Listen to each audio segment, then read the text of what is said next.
Hi, one and all. I am Nadiger here. In my previous session, I discussed about the special characters of fifth members of the helping verb family, that is man and mind. Today, we shall proceed to the next family member, that is must and ought. Must. Strong form, must. No quick form. So pronounce it fast. Must. Must. Let's see examples. I must tell you all about Raju. I must tell you all about Raju is written English form. I must tell you all about Raju. I must tell all about Raju.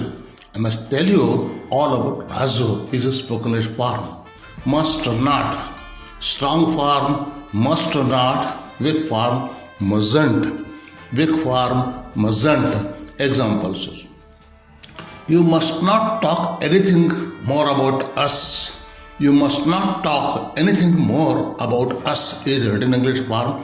You mustn't talk anything more about us. You mustn't talk anything more about us is a spoken English form. Next is ought. Strong form ought. No weak form say ought. Ought. Examples. She ought to respect her parents' words.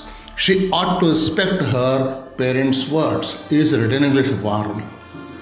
She ought to respect her parents. She ought to respect her parents. She ought to respect her parents is a spoken English form.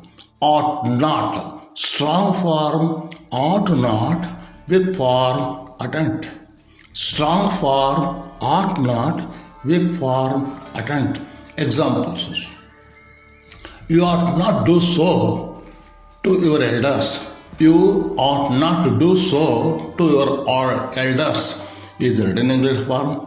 You oughtn't do so to your elders. You oughtn't do so to your elders is a spoken English form. I think it is enough for today. Please watch my videos as many times as possible till you get a grip over these skills.